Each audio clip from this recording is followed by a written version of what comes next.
পালাবো না, পালাবো না, পালাবো না, যাই না তাদের দেখা, ওদের সারা দেশটা বড় লাগে ফাঁকা ফাঁকা।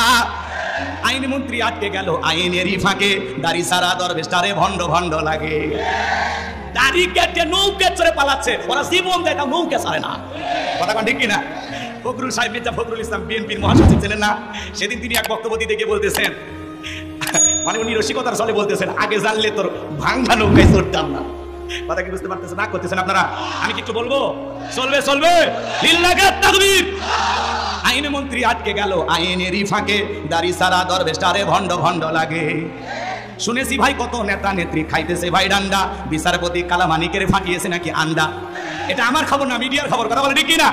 এই বিচারপতি মানিক আল্লামা সাইদি হুজুরের মৃত্যুদণ্ডের রায় দিয়েছিল। কথা বলে ঠিক না? এই বিচারপতি শামসুদ্দিন মানিক গত 2 বছর আগে এই দেশের 116 জন আলেমের তালিকা করে দুদকে জমা দিয়েছিল। তার মধ্যে আমার মতো গাইবান্ধার ভাঙ্গা বক্তার রোল নাম্বার ছিল 23। আমার নাম্বার কত?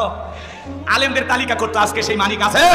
টকশোতে যায় এক মহিলাকে মা জাতিকে বেইজ্জত করে অসম্মানজনক আচরণ করে বলেছিল তুমি রাজাকারের বাচ্চা। বৈষম্য বিরোধী ছাত্র আন্দোলনের সমস্ত ছাত্রদেরকে রাজাকারের বাচ্চা বলেছিল। এই বিচারপতি মানিক সে ছিল সেই সময়ের প্রধানমন্ত্রীর 5 হাতা গোলাম। আলেমদের তালিকা করেছিল। আমরা তো তালিকা সারাই দেখতেছি, ওরা ভিতরে ঢুকতেছে। আমাদের এখনো তালিকা শুরুই হয়নি। কথা বলে ঠিক কিনা? পলকের ঝলক গেল, পলকের ঝলক গেল, থামিয়ে নেতের চাকা, ওদের সারা দেশটা বড় লাগে ফাঁকা ফাঁকা। কোথায় গেল সংসদেতে মমতাজের গান, কোথায় গেল হযরত বলা স্বামী মুসমান। কি ডায়লগ দিতে খেলা হবে, খেলা হবে। বিএনপি কে বলে লাইসেন্স বিহীন বিএনপি। এখন ওদের কি আর লাইসেন্স আছে ভাই? কথা কন না গা, এতই ঠাট্টা বিদ্রুপ করেছিল মানুষকে নিয়ে এরা। কথা কন না আপনারা, বেশি বাড়তে নাই। ওই যে কথা আছে পিপিলিকার পাখা গোজায় মরিবার তরে। এরা জনগণকে নিয়ে এত ইনসাল্ট করেছিল, এত ঠাট্টা বিদ্রুপ করেছিল। এরা মনে করেছিল 100 বছর ক্ষমতার চেয়ারে টিকে থাকবে। কিন্তু আল্লাহর ধরা বড় কঠিন। ইন্না বাতাশা রাব্বিকা লাশাদীদ। আল্লাহর পাকড়াও বড় কঠিন। আল্লাহ ধরে না, ধরলে আল্লাহ ছাড় দেয় না। কথা বলেন ঠিক কিনা? আমরা চেয়েছিলাম পদত্যাগ, আল্লাহ বলে তোদের চাওয়া খুবই কম, খালি পদত্যাগে হবে না। যে পরিমাণ জুলুম করেছে, অত্যাচার করেছে, শুধু পদত্যাগ না, আমি আল্লাহ দেশ ত্যাগ করতে বাধ্য করব।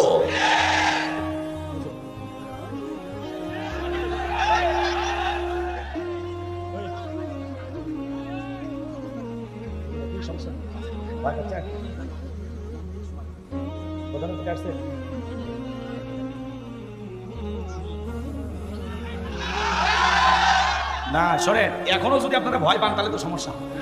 আগে ভালো ছিল, ওরা এসে বলতো আসমানের ওয়াজ করবেন আর কবরের নিচের ওয়াজ করবেন, জমিনের ওয়াজ করবেন। আমরা চাই মানুষের মুখে এদিক খেয়াল করেন, মানুষের যে বাক স্বাধীনতা এটা যেন আর কেউ হরণ না করতে পারে। মানুষকে কথা বলতে দিতে হবে। কথা বলে ঠিক না?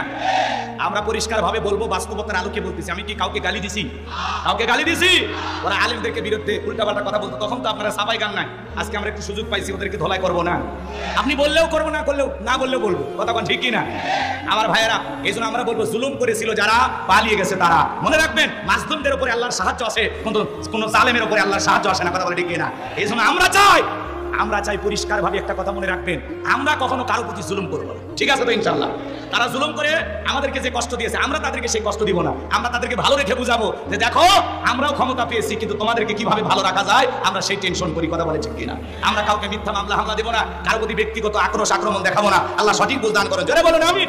সম্মানিত ভাইরা আমার, ভূমিকায় লম্বা কথা নয়, সরাসরি মূল আলোচনায় প্রবেশ করতে চাই। তারপরে দু একটি কথা না বললে নয়।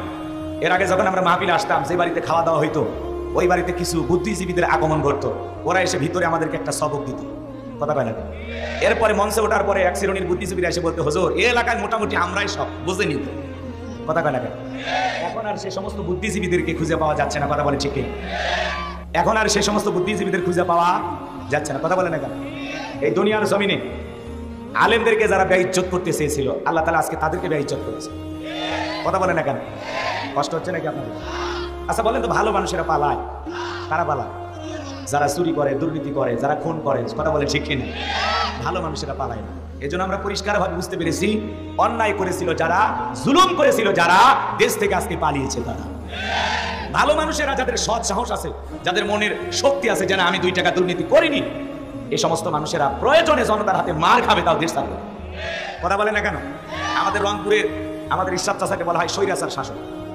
আমাদের চাচা ক্ষমতার থেকে পদত্যাগ করে জেল খেটেছিল, তারপরে দেশ ছেড়ে যায়নি। কথা বলে না কেন আপনারা? কিন্তু ওনারা দেশ ছেড়ে চলে গেছে। কথা বলে ঠিক না? এই কথার দ্বারা প্রমাণ হয় ইরশাদ চাচার চাইতেও ওনারা বেশি দুর্নীতি করেছে। কথা বলে ঠিক না? সম্মানিত ভাইয়েরা আমার, আমি পরিষ্কারভাবে কিছু কথা বলবো বর্তমান প্রেক্ষাপটকে সামনে রেখে। অনেকের খারাপ লাগতেও পারে, তাতে আমাদের কিছুই যায় আসে না। আগে আমরা বলতাম কিছু আছে প্যান্ডেলে, কিছু আছে অ্যাঙ্গেলে, এখন আর অ্যাঙ্গেলে না, এখন যা হবে ডাইরেক্ট। কথা বলে ঠিক কিনা? এদিকে খেয়াল করেন, এই যে আমরা বুক খুলে নিঃশ্বাস নিচ্ছি, বুক খুলে কথা বলতেছি, আরে 16 বছরে 56,000 বর্গ মাইল জুড়ে বিশাল একটা পাথর চেপে বসেছিল। ফেসবুকে পোস্ট দেওয়ার কারণেও গ্রেফতার করে, ফেসবুকে পোস্ট করার কারণেও মামলা দেয়। তাদের বিরুদ্ধে যদি চুল পরিমাণ পান থেকে চুল খসে, তাকে জেলে নিয়ে যায়। কথা বলে ঠিক কিনা? এই দেশের অন্ধ মানুষকে পর্যন্ত ওরা গাড়ি পুরানোর মামলা দিয়েছিল। কথা বলে ঠিক কিনা? শয়তান পর্যন্ত এই কথা বিশ্বাস করে। একটা অন্ধ মানুষ গাড়িতে আগুন লাগাইতে পারে। রাগ করছেন আপনারা? করেন, সমস্যা কি? কষ্ট হচ্ছে নাকি আপনাদের? এই জন্য মিথ্যারও একটা লিমিট আছে। যারা সীমা লঙ্ঘনকারী, এদের পরিণতি ভালো হয় না। কথা বলে ঠিক কিনা? তো আমি আজকে আপনাদের সামনে পবিত্র কোরআনুল কারীমের 66 নম্বর সূরা, সূরাটির নাম মুলক। বলেন কি নাম? মুলক। মোট আয়াত আছে 30টি, রুকু আছে 2টি।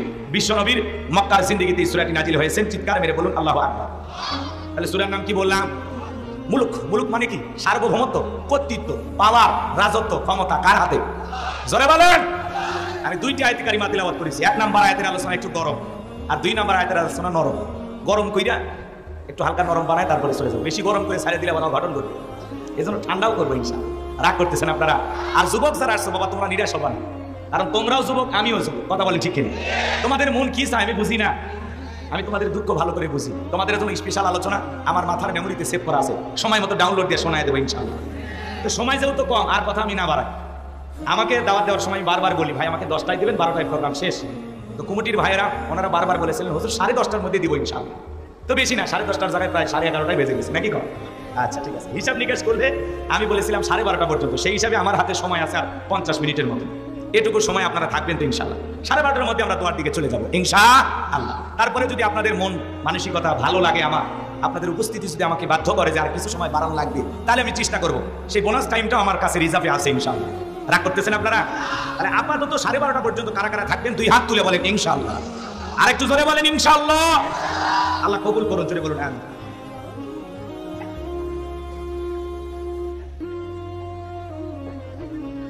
সূরার নাম কি বলেছি বলেন?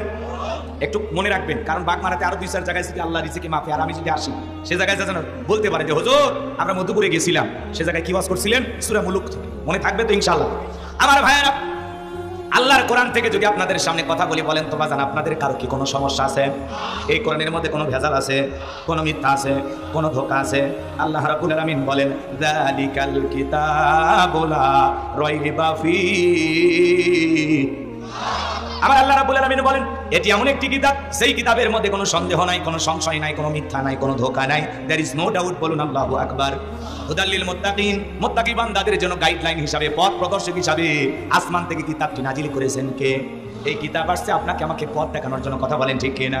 আল্লাহ রাব্বুল আলামিন বলেন, মিনাজ যুলুমাতি ইলান নূর, অন্ধকার থেকে আপনাকে আলোর পথ দেখানোর জন্য আল্লাহ পাক এই কিতাব নাজিল করেছেন। কথা বলেন ঠিক কিনা? সেই কিতাবের আলোচনা শুনে লাভ না লস? লাভটাকে আমার আল্লাহ জানায় দিলেন, ওয়া ইযা কুরিয়াল কুরআনু ফাসতামিউ লাহু ওয়া আনসিতু লাআল্লাকুম তুরহামুন। সূরা আরাফ আয়াত নাম্বার 204। আমার আল্লাহ রাব্বুল আলামিন জানিয়ে দিলেন, তোমাদের সামনে যখন কোরআন পাঠ করা হয়, কোরআনের আলোচনা করা হয়, চুপ করে কান লাগিয়ে মনোযোগ সহকারে কোরআনের কথাগুলো শ্রবণ করো। যারা চুপচাপ কোরআনুল কারীমের কথাগুলো শ্রবণ করবে, আমার আল্লাহ রাব্বুল আলামিন আসমান থেকে তাদের উপরে আল্লাহর রহমত বৃষ্টির মতো নাজিল করবেন। বলুন সুবহানাল্লাহ। কোরআনের কথাগুলো শুনলে লাভ না ক্ষতি? আল্লাহ তাআলা বলেন, ওয়াযাক্কির ফা ইন্নাল যিকরা তানফাউল মুমিনিন। সূরা জারিয়ার 55 নম্বর আয়াত আল্লাহ রাব্বুল আলামিন জানিয়ে দিলেন, যারা আমার মুমিন বান্দা, তাদের সামনে যখন কোরআন দেওয়াজ করা হবে, কোরআন থেকে উপদেশ দেওয়া হবে, এই কথাগুলো শোনার পরে আমার মুমিন বান্দাদের উপকারে আসবে। কোরআনের কথা বললে, কোরআন থেকে বয়ান করলে, কোরআন থেকে আলোচনা পেশ করলে, সেই কথাগুলো শুনে মুমিনদের উপকারে আসবে। কথা বলে ঠিক কি না? আজকের মাহফিলে শুধুমাত্র আলোচনা শুনবেন নাকি বাড়ি পর্যন্ত নিয়ে যাবেন? বাড়ি পর্যন্ত নিয়ে যাওয়ার দরকার আছে না নাই? আজকে অধিকাংশ মুসলমান আলোচনা শুনে কিন্তু প্যান্ডেলে রেখে বাড়িতে যায়। এই জন্য আমরা শুনি ঠিকই, কিন্তু আসলে আমাদের ভিতরে সেইভাবে পরিবর্তন দেখা যায় না। কথা বলে ঠিক কিনা? এই জন্য আমরা শুধুমাত্র না, আমি যা করবেন ইশারায় বাবা কথা বলবেন, ঠিক আছে? একটু 1-1.5 ঘন্টা চুপ থাকেন, পরে কথা বলবেন। এদিকে খেয়াল করেন। তাহলে কোরআনের কথা শুনে প্যান্ডেলে রাখবেন না বাড়ি পর্যন্ত নিয়ে যাবেন? জোরে বলেন, বাড়ি পর্যন্ত নিয়ে যাবেন তো ইনশাআল্লাহ? আগেকার মা বোনেরা ভাত রান্না করার সময় একটা চোঙ্গা ছিল, আপনারা চেনেন? এই চোঙ্গাতে ফু দিলে এই মুখে ফু দিলে ওই মুখ দিয়ে বাতাস বের হয়ে যেত। তো অ্যাক্সিডেন্টের স্রোত আছে, এইখান দিয়ে ঢুকায় এইখান দিয়ে বের করে, মাঝখানে কোনো বর্ডার দেয় না যে একটু আটকায় রাখি, কিছু কথা বাড়িতে নিয়ে যায়। কথা বলেন না কেন? ওই যে এক দাদা নাদির কথা শোনেন নাই, নদী পার হয়ে আবার শুনতে আসছিল, একেবারে আসার সময় কি করছিল জানেন?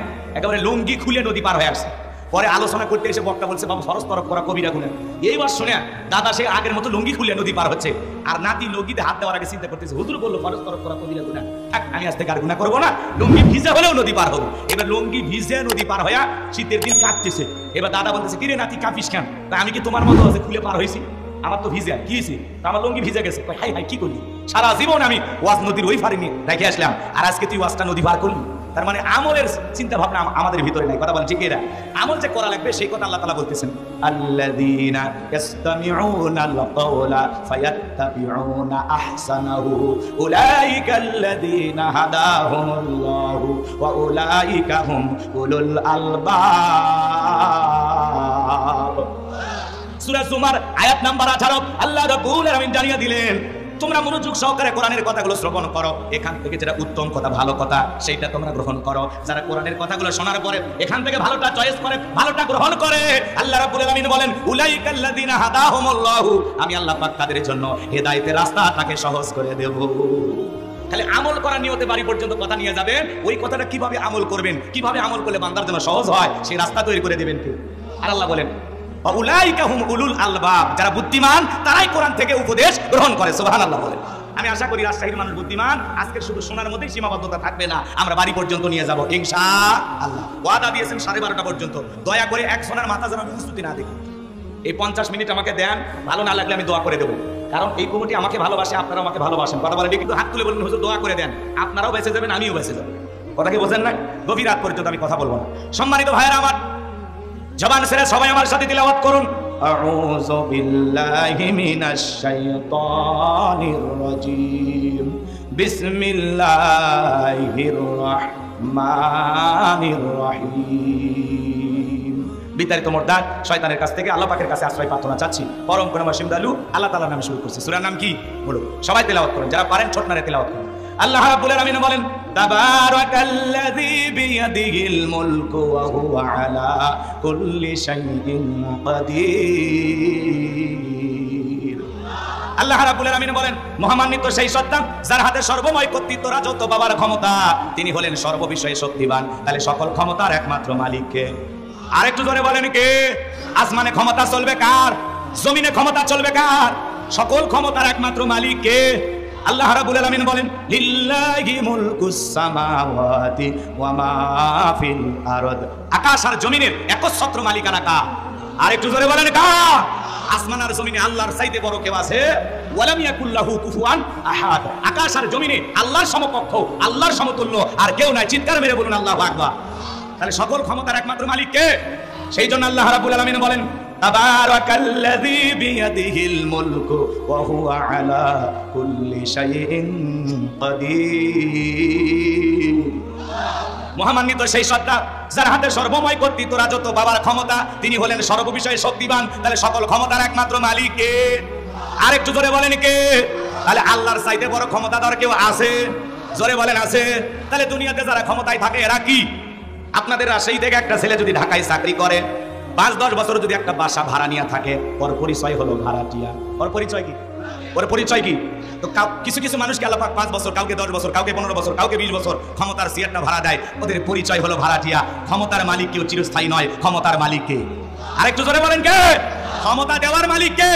আল্লাহ রাব্বুল আলামিন বলেন, কুলিল্লাহুম্মা মালিকাল মুলকি তুতিল মুলকা মান তাশাউ ওয়া তানসিউল মুলকা মিম্মান তাশা ওয়া তুইজ্জু মান তাশাউ ওয়া তুযিল্লু মান তাশা বিয়াদিকাল খায়র ইন্নাকা আলা কুল্লি শাইইন কাদির।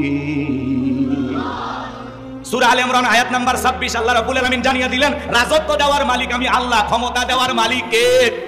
ক্ষমতা দিলে যে একজনকে সম্মান দেওয়া হলো এমনটা নয়। ক্ষমতার সম্মান দুটো ভিন্ন জিনিস। কথা বলেন না? এই পৃথিবীর জমিনে অনেক মানুষকে আল্লাহ ক্ষমতার চেয়ারে বসায়াও জুতার বাড়ি খাওয়ায়া ক্ষমতার চেয়ার থেকে নামাইছে। কথা বলেন না কেন? সম্মানিত ভাইরা আমার, এদিকে খেয়াল করেন, শ্রীলঙ্কার প্রেসিডেন্ট আপনারা দেখেছেন, এই শ্রীলঙ্কার নেতারা যখন জনগণের উপরে জুলুম করেছিল, জনগণের উপর অত্যাচার করেছিল, জনগণ অতিষ্ঠ হয়ে নেতাকে বাগে পাইয়া নেতার শরীরের কাপড় খুলে হাফ ল্যাংটা বানাইছিল, কথা বলে ঠিক কিনা? ভাগ্যিস ভালো সেদিন হাফ প্যান্ট পরা ছিল, কথা বলে ঠিক কিনা? এই জন্য এই দুনিয়ার জমিনে অনেক মানুষকে আল্লাহ ক্ষমতার চেয়ার দান করার পরেও লাঞ্ছিত করেছেন, কথা বলে ঠিক কিনা? কাউকে জুতার বাড়ি খাওয়াইছেন, কাউকে জনগণের সামনে কাপড় খুলে ক্ষমতার চেয়ার থেকে নামাইছে, কথা বলে ঠিক কিনা? তাহলে ক্ষমতা দেওয়ার মালিক কে? যারা ক্ষমতা পাওয়ার পরে আদল ইনসাফ প্রতিষ্ঠিত করে, ন্যায় বিচার কায়েম করে, মানুষের জন্য কাজ করে, ইসলাম আলাদের পক্ষে কাজ করে, এই জমিনে আল্লাহ দ্বীনকে বাস্তবায়ন করার জন্য যারা কাজ করে, আল্লাহ পাক অনেক মানুষকে ক্ষমতার চেয়ার দান করার পরে যারা দুনিয়াতে ন্যায় বিচার কায়েম করে, আদল প্রতিষ্ঠিত করে, ক্ষমতার চেয়ারে থাকার পরেও ওই মানুষগুলোর নাম ইতিহাসের সোনালী পাতায় লেখা থাকে, কথা বলে ঠিক কিনা? আর যারা ক্ষমতা পাওয়ার পরে জুলুম করে, অত্যাচার করে, মানুষের রক্ত নিয়ে খেলা করে, জনগণের সাথে তামাশা করে, জনগণের হক সঠিকভাবে আদায় করে না, ক্ষমতা পাওয়ার পরে যারা জুলুম করবে, অত্যাচার করবে, মানুষ তাদেরকে স্মরণ করবে, ইতিহাসের কালো পাতায় তাদের নাম লেখা থাকবে, কথা বলেন ঠিক কিনা? এই জন্য ক্ষমতা দেওয়ার মালিক কে? আবার কেড়ে নেওয়ার মালিক কে? আল্লাহ বলতেছেন ক্ষমতা দেওয়ার মালিক আমি আল্লাহ, কেড়ে নেওয়ার মালিকও আমি আল্লাহ। ওয়া তুইজ্জু মান তাশাউ ওয়া তুযিল্লু মান তাশা, সম্মান দেওয়ার মালিক আমি আল্লাহ, লাঞ্ছিত করার মালিকও আমি আল্লাহ। বিয়াদিকাল খায়র, সকল কল্যাণের চাবিকাঠি আমি আল্লাহর হাতে। আল্লাহু আকবার বলেন, আরেকটু জোরে বলেন আল্লাহু আকবার। ইন্নাকা আলা কুল্লি শাইইন কাদির, এদিকে খেয়াল করেন, সব বিষয়ের উপরে শক্তিমান তিনি কে? তাহলে সব কিছুর উপরে ক্ষমতা চলবে কার? আরেকটু জোরে বলেন কার? আমার ভাইয়েরা হৃদয়ের কান পেতে কথাগুলো শুনবেন। এই পৃথিবীর জমিনে আল্লাহ রাব্বুল আলামিন এক নয় দুই নয় বহু মানুষকে ক্ষমতার চেয়ার দান করেছিলেন। বিশেষ করে 4 জন মানুষকে আল্লাহ পাক পুরো পৃথিবীর রাজত্ব পাওয়ার ক্ষমতা দিয়েছিলেন। জোরে বলেন কয়জন? আরে ভাই, পুরো পৃথিবীর ক্ষমতা তো দূরের কথা, ছোটখাটো এলাকার পাতি নেতার সাথে পারা যায় না। ভাই আমার জিনিস, আমি মুখ নেতার আপন খালাতো বোন, তার ছোট মেয়ে বিয়ে করেছি, কি হাইব্রিড পরিচয়। নেতার গরম আছে না নাই? আপনাদের এলাকায় অবশ্য নাই, আছে আছে। শোনেন, রাগ কইরেন না। একটা গোত্রীয় লিডার, ছোটখাটো একটা গোত্রীয় দলপতি, বিশ্বনবীর জামানায় দেখেন ওই সময় মানুষের কেমন গরম ছিল। বিশ্বনবী হিজরত করে মদিনায় চলে গেছেন, মক্কার একজন কাফের, এর নাম ছিল মুহাবির আমর। এ ছিল একটা গোত্রীয় লিডার, ছোটখাটো গোত্রীয় দলপতি। যেমন আমাদের সমাজে চেয়ারম্যান মেম্বার থাকে না, সে কি পুরো বাংলাদেশের ছোট্টখাটো একটা ওয়ার্ডের বা একটা ইউনিয়নের নেতা, কথা বলে ঠিক কিনা? এ ছিল একটা গোত্রীয় লিডার, দলপতি, এর নাম ছিল মুহাবির আমর। এ তখন কি করলো জানেন? প্রতিমার সামনে দাঁড়ায়া, লাথুজ্জা দেবদেবী সরস্বতী, রাধাকৃষ্ণ ভগবতী, এই প্রতিমাগুলোর সামনে দাঁড়ায়া শপথ গ্রহণ করে বলতেছেন, যতক্ষণ না আব্দুল্লাহর বেটা মুহাম্মদ সাল্লাল্লাহু আলাইহি সাল্লামের দেহ থেকে কাল্লা না ফেলাইতে পারবো, ততক্ষণ পর্যন্ত আমি এক ফোঁটা পানিও পান করবো না। দেখেন না বাংলাদেশে এক শ্রেণীর মানুষ মাজারে যা শপথ গ্রহণ করে, আমরা অমুক নেত্রীকে ফিরিয়ে নিয়ে আসবো। তোমার নেত্রীকে যাইতে বলছে কি? এ কথা কোন না আপনারা? আমরা কি কাউকে পালাইতে বলছিলাম? ওরাই তো বলতো আমরা পালাবো না, বলতো না। আজকে ক্ষমতার চেয়ার ভেঙে শেষ, ওদের রাজত্ব নাই, ওদের বড় বড় ডায়লগ আর নাই, আছে নাকি? আছে। মন্ত্রীরা সব কোথায় গেল? এমপিরা সব কোথায় গেল? কোথায় কাদের কাকা? ওদের সারা দেশটা বড় লাগে ফাঁকা ফাঁকা।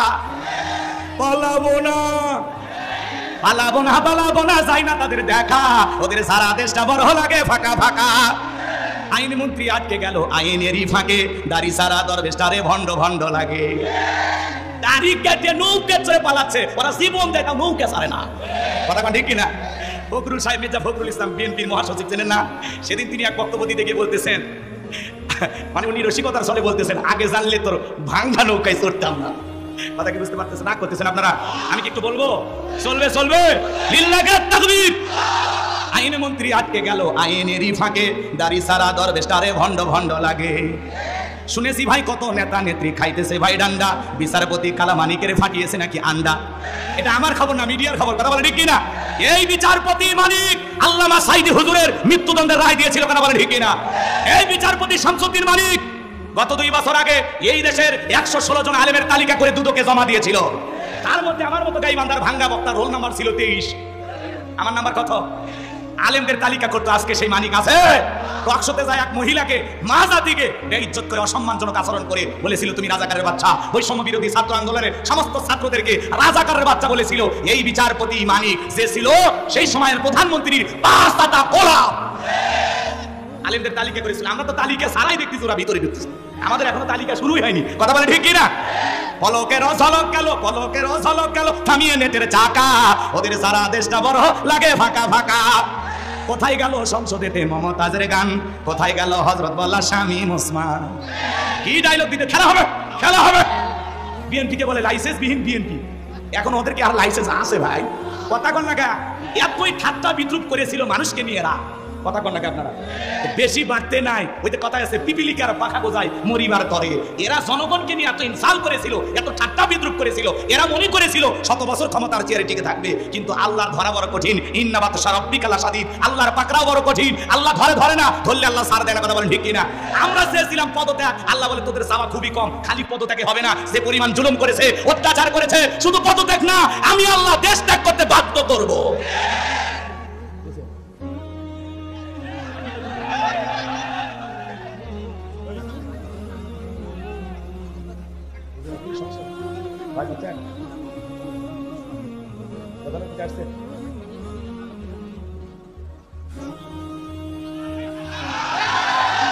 না শোনেন, এখনো যদি আপনারা ভয় পান তাহলে তো সমস্যা।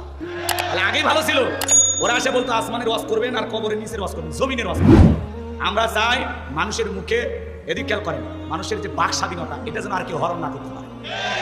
মানুষকে কথা বলতে দিতে হবে। কথা বলে ঠিক না? আমরা পরিষ্কার ভাবে বলবো, বাস্তবতার আলোকে বলতেছি। আমি কি কাউকে গালি দিছি? কাউকে গালি দিছি? ওরা আলেমদেরকে বিরুদ্ধে উল্টাপাল্টা কথা বলতো, তখন তো আপনারা সাফাই গান নাই। আজকে আমরা একটু সুযোগ পাইছি, ওদেরকে ধলাই করবো না। আপনি বললেও করবো, না করলেও না বললেও বলবো। কথা বলেন ঠিক কিনা? আমার ভাইয়েরা, এই জন্য আমরা বলবো, জুলুম করেছিল যারা, পালিয়ে গেছে তারা। মনে রাখবেন, মাজলুমদের উপরে আল্লাহর সাহায্য আছে, কিন্তু কোন জালেমের উপরে আল্লাহর সাহায্য আসে না। কথা বলে ঠিক কিনা? এই জন্য আমরা চাই পরিষ্কার ভাবে একটা কথা মনে রাখবেন, আমরা কখনো কারো প্রতি জুলুম করবো না। ঠিক আছে তো ইনশাআল্লাহ? তারা জুলুম করে আমাদেরকে যে কষ্ট দিয়েছে, আমরা তাদেরকে সেই কষ্ট দিব না। আমরা তাদেরকে ভালো রেখে বুঝাবো যে দেখো, আমরাও ক্ষমতা পেয়েছি, কিন্তু তোমাদেরকে কিভাবে ভালো রাখা যায় আমরা সেই টেনশন করি। কথা বলে ঠিক কিনা? আমরা কাউকে মিথ্যা মামলা হামলা দেবো না, কারো প্রতি ব্যক্তিগত আক্রমণ দেখাবো না। আল্লাহ সঠিক বুঝদান করেন। জোরে বলেন আমিন। আমার নবীকে ওর বাড়িতে চুরি করতে গেছিল, তাহলে আমার নবীর কাল্লা কেন ফেলাইতে চায়? কারণ হলো নবীজি কালেমার দাওয়াত দেয়, ইসলামের প্রচার করে, এক আল্লাহর পথে মানুষকে দাওয়াত দেয়। এটাই কাফেরদের সহ্য হইতো না। ওরা বলে আমরা 33 কোটি দেবতা মানি, তাই জীবনে কত সমস্যা লেগে থাকে, আর এক আল্লাহকে মানলেই সমস্ত সমাধান। এটা ওরা বিশ্বাস করতে পারতো না। বিশ্বনবীর মাথা নেওয়ার ঘোষণা করে মক্কা থেকে যখন মদিনার প্রান্তে রওনা করলো, আল্লাহ পাক এই বার্তাটাই মেসেজটা বিশ্বনবীর কানে পৌঁছায় দিল। নবী মক্কার মহাবীর আমর আপনার মাথা নেওয়ার জন্য রওনা করেছে। আমার ভাইয়েরা, এই কথা শোনার পরে বিশ্বনবী টেনশনে পড়ে গেলেন। কি করা যায়? বিশ্বনবী টেনশনে পড়ে গেলেন। আমার নবী তখন এই কথা সাহাবায়ে কেরামদেরকে বলতেছেন, আমার সাহাবীরা শোনো, মক্কার মহাবীর আমর আমার মাথা নেওয়ার ঘোষণা করে রওনা করেছে, তোমরাই বলো আমরের কি করা যায়। হযরত ওসমান রাদিয়াল্লাহু তাআলা বলতেছেন, নবী গো, আপনি আল্লাহর এত বড় পয়গম্বর, আপনি আল্লাহর কাছে হাত তুলে দোয়া করেন, ওই আমর যেন আপনার চেহারা দেখার আগে ওর হাত আল্লাহ তাআলা প্যারালাইজ করে দেয়। হযরত ওসমানের কথা শুনে নবীজি হাত তুলে দোয়া করতেছেন, আল্লাহ ওই মক্কার মহাবীর আমর আমার চেহারা দেখার আগে ওর হাত আপনি প্যারালাইজ করে দেন। দোয়া করতে দেরি, আসমান থেকে আল্লাহ পাক জিবরাইলকে পাঠাইতে দেরি করলেন না। আমার আল্লাহ বলে, জিবরাইল আর করিস না দেরি, আমার বন্ধুকে জানায় দাও তাড়াতাড়ি। আমি আল্লাহ পাক শুধু 2 হাত দোয়া করার জন্য দেই নাই, মাঝে মাঝে জালিম আর বেঈমানদেরকে সাইজ করার জন্য 2 হাতে লাঠিও তুলে নেওয়া লাগবে। বলেন আল্লাহু আকবার। ওদের হাতে পিস্তল থাকতো, কিন্তু অন্য কোন দলের হাতে যদি মিছিল করতে লাঠি থাকতো, তা ওরা ভয় পেত। একটু খালি মিলানোর চেষ্টা করবেন বাজান গো আমার, লম্বা হবে, আমি লম্বা করবো না, গভীর রাত। আমি যে কথা বলতে চাচ্ছিলাম, বিশ্বনবীর দোয়া মঞ্জুর হলো না। জিবরাইল এসে বলে, নবী দোয়া কবুল হবে না, হাত নামান। এদিকে খেয়াল করে, আমার নবী তখন হাত মুখে না নিয়ে হাঁটুর উপরে রেখে দিলেন। আমরা অনেকে মুনাজাত করি, আপনারা করেন কিনা জানি না। এই যে মুনাজাত করার সময় এরকম দড়ি পাকা, মানে হাত তুলে এরকম করে, কিছু লোক আছে না ভাই। আবার কেউ দেখবেন মুনাজাত করার সময় পিসার মাথে, কথা কয় না। আবার যারা দেখবেন বেশি সেনা, এরা চুপচাপ এরকম হাত ধরে বসে থাকে, এটা কি মুনাজাত করার আদব? আবার দেখবেন সেই যুবকেরা খুবই চালাক, এরা হাতই তোলে না, চুপচাপ থাকে। যখন হুজুর বলে আমিন, তখন বলে আমিন, হুজুর আজকের মুনাজাত সেই হচ্ছে। কথা কয় না কেন? ওকে তো হাতই উঠাই না, এরকম আছে না নাই আমার ভাইরা? আর আপনারা বলেন তো, সব জায়গায় কি দোয়া দিয়ে কাজ হয়? এই গ্রামের নাম কি? মোহনপুর। এই গ্রামের আমি উদাহরণ দিতেছি কথা বোঝানোর জন্য, এক্সাম্পল, রাগ করিয়ে না। মনে করেন এই গ্রামে প্রতিদিন চুরি হচ্ছে, গরু ছাগল চুরি হয়, টাকা পয়সা চুরি হয়, এমনকি সুন্দরী বউটাও চুরি হচ্ছে। চুরির অত্যাচার এলাকায় থাকা যাচ্ছে না। একটা ছেলে কি করেছে জানেন? বাগমারা বাজার থেকে 10 কেজি জিলেবি নিয়ে আসা ইমাম সাহেবের হাতে এসে নামাজ পড়ে দিয়ে বলতেছে, হুজুর চোরের যে উৎপাত বাইরে গেছে, একটু দোয়া করেন, চোরের হাত থেকে যেন আল্লাহ গ্রামের মানুষকে হেফাজত করে। হুজুর এইবার জিলেবি পাইয়া আসার নামাজ পড়ে হাত তুলে দোয়া করে, আল্লাহ চোরের হাত থেকে এই গ্রামবাসীকে হেফাজত করো। ওই চোর জিলেবির গন্ধ পাইয়া মসজিদে যায় হাত তুলে বলে আমিন আমিন। কথা কয় না কেন আমার ভাইরা?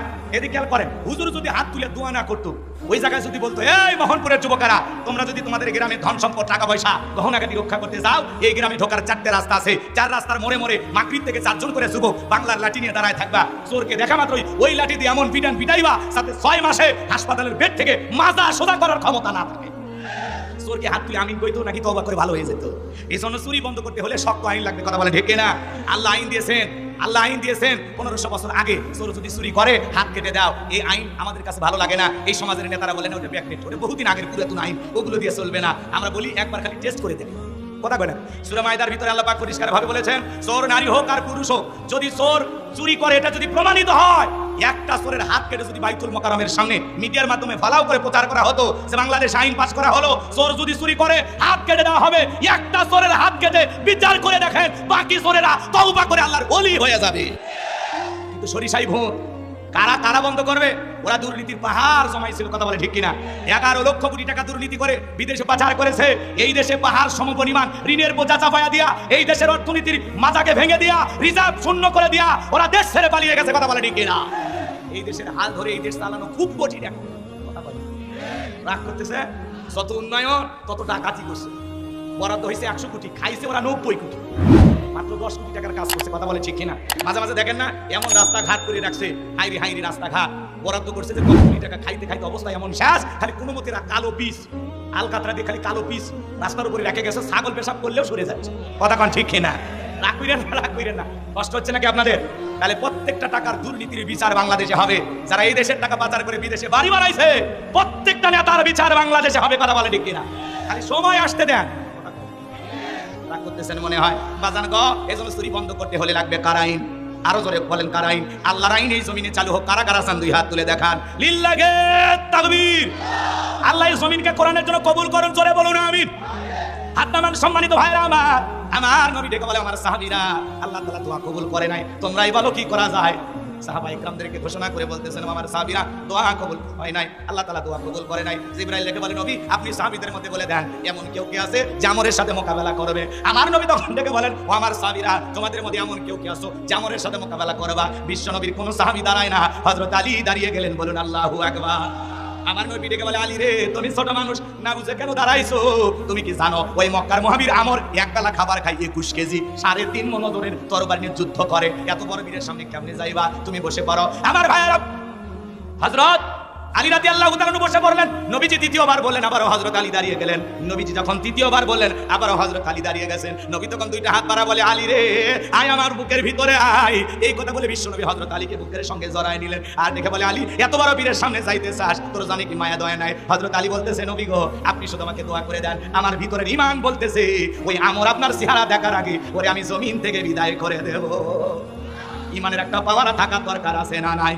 যে ঈমান প্রয়োজনে জ্বলে ওঠে না, যে ঈমান সত্য ন্যায়ের কথা বলে না, যে ঈমান অন্তরে নাই, যে ঈমান অন্তরে নাই, মুখে ফোটায় কথার কলি, কিভাবে তারে বলো ঈমান বলি, কিভাবে তারে বলো ঈমান বলি। যে ঈমান প্রয়োজনে জ্বলে ওঠে না, যে ঈমান সত্য ন্যায়ের কথা বলে না, জোরে বলেন মারহাবা।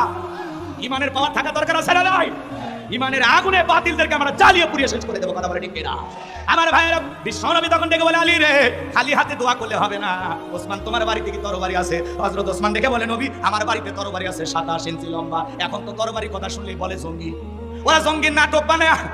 মনে রাখবেন স্বৈরাচার জালেমেরা যখন ক্ষমতায় থাকে এরা নতুন নতুন ইস্যু তৈরি করে পাবলিকের আকর্ষণ ওই দিকে রাখে, আর এদের তলে তলে ক্ষমতার বছর বাড়ে, জনগণ টেরও পায় না। এই জন্য বিভিন্ন ইস্যু দিয়া জনগণকে থামানোর চিন্তা করে। ছাগল কাণ্ড, পরিমণি কাণ্ড, জায়েদ কাণ্ড, রাসেল ভাইপা, বিভিন্ন কাণ্ড দিয়া বিভিন্ন ইস্যু তৈরি করে, একটার পর একটা ইস্যু তৈরি করে, জনগণকে ইস্যু নিয়ে ব্যস্ত রাখে, আর ওরা সিয়ারটা টিকানোর জন্য ব্যস্ত থাকে। বুঝেন না? রাগ করছেন নাকি আপনারা? করেন, কোনো সমস্যা নেই। আমার ভাইয়েরা গভীর মনোযোগ দিয়ে শুনবেন। বিশ্বনবী ডেকে বলে ওসমান তরবারিটা নিয়ে আসো। হযরত ওসমান তরবারি নিয়ে আসলেন। নবীজি হযরত আলীর হাতে তরবারি দিলেন। হযরত আলী তরবারি পায়ে মারছে দৌড়, দৌড়াইতে দৌড়াইতে দৌড়াইতে আমরের মুখোমুখি হয়ে গেছে। হযরত আলীকে দেখা মাত্র আমর ডেকে বলে কি রে পিচ্চি আলী, তুই কেন আমার সামনে? হযরত আলী বলতেছে পিচ্চি না কি পরে বুঝাইতেছি, মারাবা কর। কথা আছে ছোট মরিচের ঝাল বেশি, কথা বলে ঠিক কিনা? হযরত আলী একটা দোয়া করে দাগ টানতেছেন, দাগ টানতেছেন। এই দোয়া করে বাড়ির চতুর্দিকে ফু দিলে বড় বড় দুর্ঘটনার হাত থেকে আল্লাহ আপনার পরিবারের সবাইকে হেফাজত করবে। একটু জোরে বলেন আল্লাহু আকবার। হযরত আলী তরবারিটাকে কি টানতেছেন? দাগটা নাকটা বোঝেন না আপনারা? এই যে দাগ টানতেছেন, তরবারি দিয়ে এরকম দাগ টানতেছেন, এরকম দাগটা টানার পরে তরবারিটা উঁচু করে রেখে বলতেছে এই কাফারের বাটা আমর, তোর যদি সাহস থাকে দাগটা পার হয়ে নবীজির কাল্লা নিতে যা। এ আয় আয়, খেলা হবে, আয়। আল্লাহু আকবার বলেন। হযরত আলী যখন ধমক দিয়েছে ওর ভিতরে 19-20 শুরু হয়ে গেছে। মানুষ ছোট কিন্তু যে হুঙ্কার মারছে বাপের বেটা হয়ে থাকলে ধাক্কা পার হয়ে দেখা। বাড়িতে ঢুকছে চোর, বাড়িওয়ালা ল্যাংরা, দুইটা পায় না কিন্তু টের পাইছে চোর ঢুকছে। কিছু না হোক বাড়ির লোকটা যদি খালি আওয়াজ দিতে পারে, কেন চোর কি থাকবি না, ভেগে দৌড় মারবি, কারণ একটা আওয়াজে অনেক কিছু ঘটে। কথা বলে ঠিক কিনা? এই জন্য আওয়াজ দেওয়া শেখা লাগবি। কথা বলে আমরা আওয়াজ দিতে পারি না দেখে তো জালেমেরা ঘাড়ে চেপে জুলুম করে। আমরা কিছুই বলতে পারি না, আওয়াজ দিবেন, আওয়াজ দিবেন। আবু সাঈদের মতো বুক পেতে দেওয়া শেখা লাগবে। কথা বলে ঠিক কিনা? আমাদের উত্তরবঙ্গের মানুষের রক্ত গরম। শহীদ আবু সাঈদ পুলিশের, এদিকে খেয়াল করেন, পুলিশের বন্দুকের নলের সামনে বুক পেতে ধরে বলতেছে, বুকের ভিতর তুমুল ধর, বুক পেতেছি, গুলি কর। আবু সাঈদের বুকে তখন বলেছিল 4টা গুলি। গতকালকে ওই একই ডাক্তার রিপোর্ট দিয়ে বলতেছে, ঢাকা থেকে আমাকে ফোন করে বলা হয়েছে তোর বউ বাচ্চা খুঁজে পাবি না। আমরা যা বলি যেভাবে বলি এইভাবে রিপোর্ট লেখো, কিন্তু আপনারা বিশ্বাস করেন সেদিন আবু সাঈদের বুকটা গুলি করে ঝাঁঝরা করে দিয়েছিল। কথা বলে ঠিক কিনা? আজ আবু সাঈদের বাবা কাঁদে। কথা বলে ঠিক কিনা? আজ মুক্তির মা বাবা কাঁদে। কথা বলে ঠিক কিনা? কিন্তু যারা জুলুম করেছিল ওরা ডাইলগ নেই, স্বজন হারানো ব্যথা আমরা বুঝি। স্বজন হারানো আর সন্তান হারানো দুইটাই এক না। কথা কয় না কেন? মা বাপ কারো চিরকাল বেঁচে থাকে না, কিন্তু নিজের জন্ম দেওয়া একটা ছেলে মেয়ে মারা গেলে কষ্টটা কি যে সন্তান হারায় সেই বোঝে। কি বুঝছেন তো? রাগ করেন না, ওরা ডাইলগ দেয় স্বজন হারানো ব্যথা। অভিনয় কম করো প্রিয়। জাতির সামনে অভিনয় করতে করতে জাতির 12টা বাজাইছিস। কথা কোন ঠিক কিনা? মেট্রো রেল দেখে কাঁদে, বিটিভি ভবন দেখে কাঁদে, কিন্তু হাজার হাজার ছাত্র রক্ত দেখে ওদের চোখে পানি আসে না। আমার ভাইয়েরা, হৃদয়ের কান পেতে কথাগুলো শুনে যাবে। রাত্রি গভীর হয়ে গেছে, এজন্য সময় আমি নিতে পারতেছি না, এজন্য কষ্ট মনের মধ্যে নেবেন না বাজান। আমি যে কথা বলতে চাচ্ছিলাম, হযরত আলী ডেকে বলতেছে, ঢাকা পার হইয়া বিশ্ব নবীর মাথা নেওয়ার জন্য রওনা করো। বাপের বেটা কত বড় টের পাইয়া দিব। আল্লাহু আকবার বলেন। হযরত আলী আর আমার বাজা বাজা ভাব, পুরো ঘটনাটা আপনারা শুনবেন। কারা কারা শুনবেন? 2 হাত তুলে আল্লাহকে দেখান। লিল্লাহে তাকবীর। আল্লাহ রাব্বুল আলামিন বলেন, তাবারাকাল্লাযী বিয়াদিহিল মুলকু ওয়া হুয়া আলা কুল্লি শাইইন কাদির। আল্লাহ রাব্বুল আলামিন বলেন, মহামান্বিত সেই সত্তা যার হাতে সর্বময় কল্পিত রাজত্ব পাওয়ার ক্ষমতা। তাহলে সবকিছুর ক্ষমতার একমাত্র মালিক কে? এই পৃথিবীর জমিনে আল্লাহ পাক 4 জন মানুষকে পুরো পৃথিবীর রাজত্ব পাওয়ার ক্ষমতা দিয়েছিলেন।